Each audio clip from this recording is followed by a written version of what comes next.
founding director of the Women's Building in San Francisco and helped found the Lavender Youth Recreation and Information Center in San Francisco and the LGBT Health and Human Services Network, a coalition of over 55 organizations and groups in New York advocating for LGBT health and human services. She was a founder and principal author of Causes in Common, a national coalition of reproductive justice and LGBT liberation activists during her tenure as Director of Public Policy at the LGBR Community Center in New York City. Carmen has been honored for her activism and community intellectual contributions by the City University of New York School of Law with an honorary law degree in 2005. The Sophia Smith Collection at Smith College in Massachusetts Voices of Feminism Project conducted an oral history of her in 2005, and her papers are archived at the Sophia Smith Archives. Carmen. Thank you. Not sure what the R stands for, but I think it's a typo. Thank you. Thank you, Patty.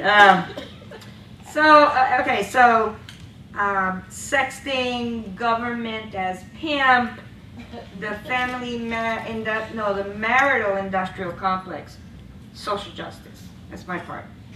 And I want to go to Italy for just a minute. There's a place in Italy called Siena. It's a beautiful old town. I don't know if any of you have ever been there, but if you haven't, please go. And in the city of Siena, there are these frescoes created by a man named Ambrosio Lorenzetti. And Ambrosio depicted scenes of good government and bad government. And in the depictions of good government, you see a benevolent king with justice at his right hand, and you see happy people, babies running around free, the lambs that the people are bringing are nice and plump, and the countryside is lush, and the fields are planted for the next harvest. The buildings are beautiful, and I presume people are having lots and lots and lots of sex. In the depictions of bad government, we have justice sitting at the feet of a very bad king, actually with horns on his head, and the buildings are dilapidated, and the cows are skinny and dying, the countryside is torched, and I assume nobody is having any kind of sex. So, the reason I bring Ambrosio into this is because I don't believe that we live outside government or law. And they can and sometimes do exist to protect the common good, and and sometimes we have great advocates who insist that that is what law should do. And that's good government. But some governments and laws, as Mr. Lorenzetti understood way back, are bad and are to be resisted and changed by legal tactics, by cultural changes, by public revolt, by violent resistance if necessary. All movements for social justice understand this, all of them. The problem, I think, in America, and in the movement that I have spent the better part of the last 35 years or so working in, is that most of us do not understand that changing a law, however much it may advance a civil right, is not the same as changing the legal and political framework of government. We also don't understand that the political, cultural, economic, religious changes necessary to attaining racial justice, economic justice, and all human rights, including sexual freedom and reproductive freedom, are not possible if we continue to suck our thumbs in our very separate cribs and wrap ourselves in the security blankets of our issues without understanding the threads of governmental control and social oppression that connect us all. We cannot change a government while working in silos. Finally, we cannot change government without understanding what we have internalized of our own oppression. And I want to spend a minute there, or two. Family is all the things that Diana talked about. But family is also where the heart starts beating, where it heals and where it is first broken. Mother brings you home, her bundle of joy. Mother strokes you and sings to you, kisses the scrapes on your knees, makes you rice soup, swings you in the cradle of her heart. Mother leaves you with a key in your hand and your heart pounding against your chest, your throat dry, and fear creeping through your belly. Will she ever come back? Daddy throws you in the air and catches you, and you're screaming with glee every time. Daddy rides you on his shoulders and teaches you how to play baseball, like those little men on TV called the Yankees. I am a fan. Daddy's beard tickles your cheek, and he crushes your skinny bones. To him calls you baby doll. And Daddy beats you with a big belt. Long, thick welts on your back, but you shed no tears. Big girls don't cry. Except I cry all the time. I cry remembering the joy and innocence, the fear and pain of my own family and growing up. Being queer, I think, doesn't make it worse or better. Everyone first gets wounded in the very place they expect to find comfort and safety. It's just that most of us queers don't get to go back. We get to walk around in broad daylight with our hearts broken, drowning at tea dances, dissing the breeders, or wanting to get married. So we can escape it all. You know, when I was a child, I knew that I was not a girl like other girls because I did things that boys did. Baseball, fighting, getting dirty, building milk crate scooters, shooting taps, pitching pennies. This goes way back, okay? We didn't have the internet then. But the only thing I didn't like to do that boys did was make girls cry. I wanted to touch them. I wanted to kiss them. I wanted to protect them. When I imagined myself being grown up, I imagined myself as Pedro Infante, Mexican actor, soldier, hero of my youth, who was going to go get Adelita back from whoever it was she went off with, and he would do it by land, or a battleship by sea, or a military convoy if he had to, but he was going to get her back, and that's what I was going to grow up to be. And I didn't understand that my fantasies were wrong or even unusual until about 6, when my mother said I had to wear a dress. I fought and cried, and of course I lost. And, you know, I spent most of my young life trying to hold on to that person that wanted to play baseball instead of jump rope, which I could never do. And I've spent the entire rest of my life trying to recreate gender, personally and politically, claim my sexuality, and experience it and talk about it.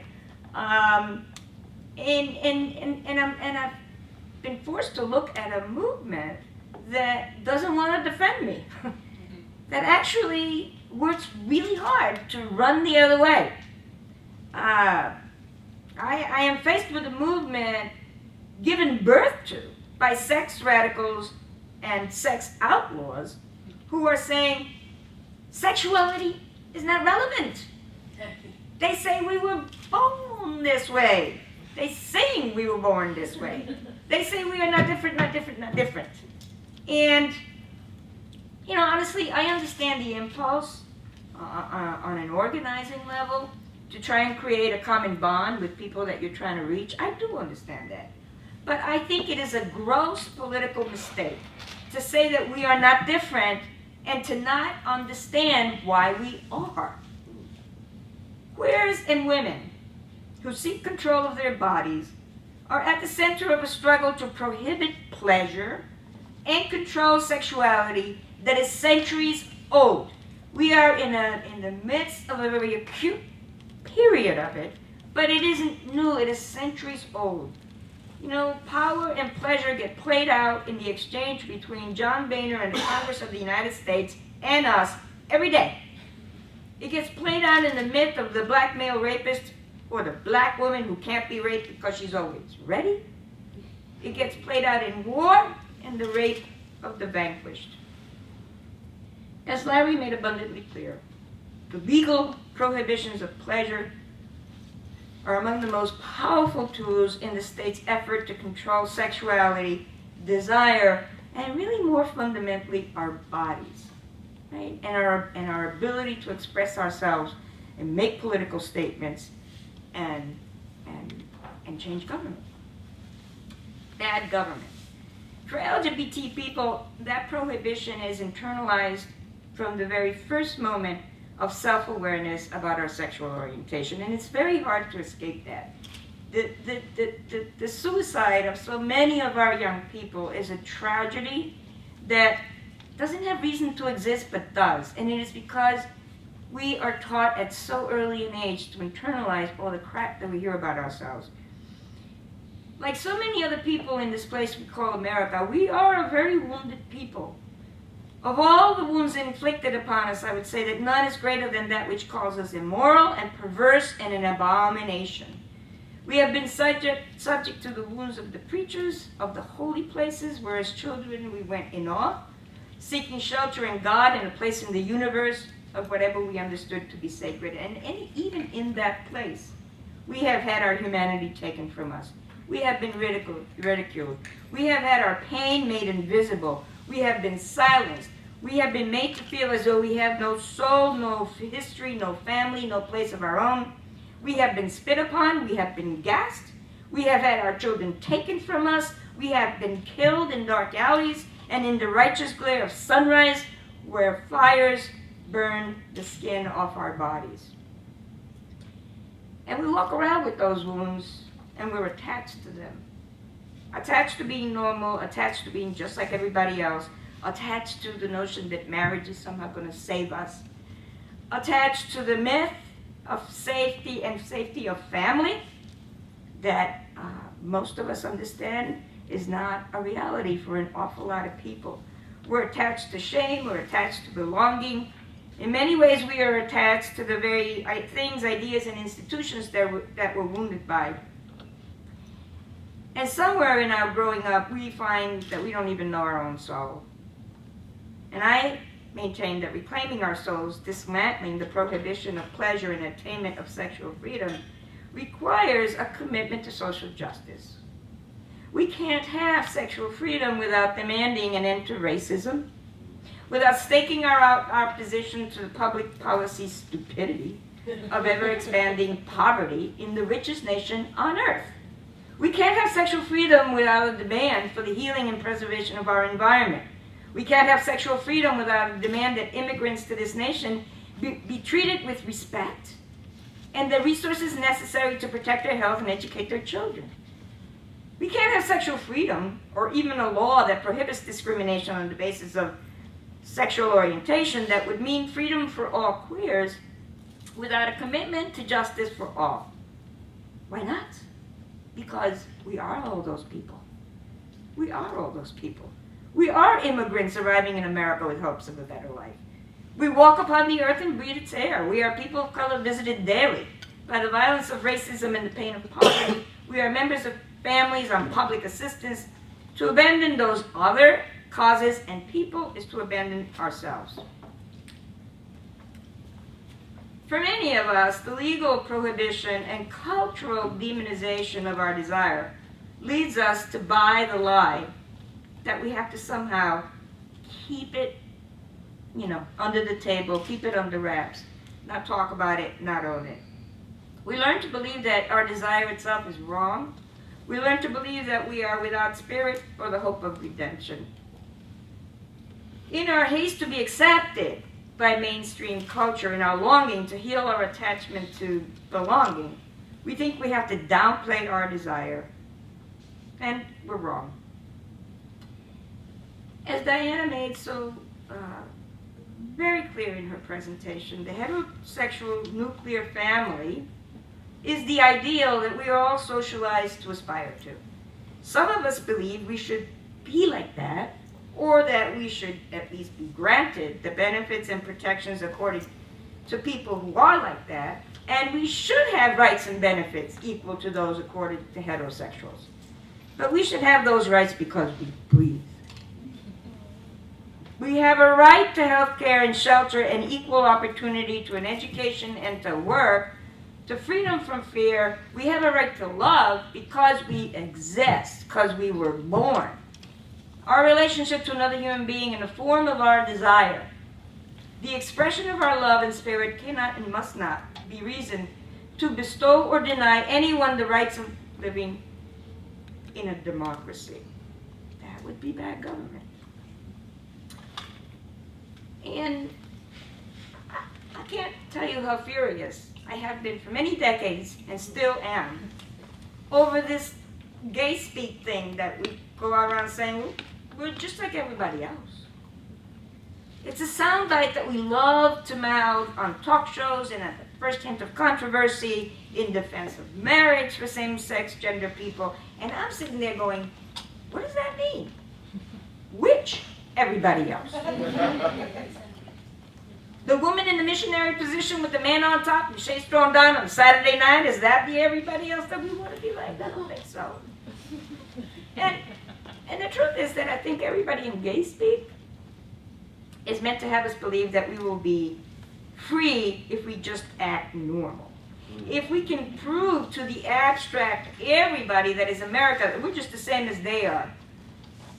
Gay folks who want to be part of the everybody desperately claim that we are not messy, not poor, not addicted, not shot through our hearts or brains by random gunfire, not promiscuous or obsessed by sex, not into leather or rolls or of any kind, not making a living with our bodies, not traveling on Greyhound buses to the underbellies of American cities or to dusty towns without hope. No. Everybody in gay speak is actually gay Norman Rockwell. The middle and upper class distortions that are the requisite public image of the modern LGBT movement preclude any genuine reflection on the nature of queerness as something which, when freely expressed, can only be considered social rebellion against prescribed state sexuality. I'm going to say this slowly. Appropriate male and female gender roles and the prevailing legal and dominant social definition of family. You can't be queer and like everybody else because heterosexuality is to other expressions of sexuality what whiteness is to race. Right. It is the normative standard against which everything else is other, needing no definition of its own and conveying upon those who adhere to this heterosexual legal standard protections and social privileges denied the rest of us. That is why we are not like everybody else. I'll go back to conclude. Of course, the International Declaration of Human Rights correctly includes sexual and reproductive freedom. Without sexual and reproductive freedom, the sovereign, liberated body is not possible. The liberated, sovereign body is not possible outside the struggle for racial, economic, and social justice. The ability to love, to desire without state prohibitions, to create family and kinship of our choosing who are not denied the rights or benefits Diana has laid out for us. None of that is possible outside the context of social justice and the work we still need to do to engage in order to create a world where social justice is our reality, not a hope. Back to Italy to end.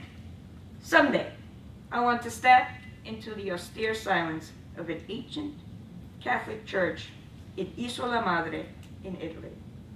I want to breathe in centuries of incense and hope, touch cold stone walls and light a candle.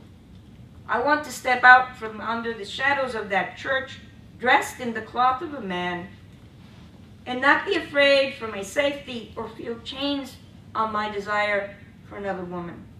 That day, I will be free. We all will be. Thank you very much.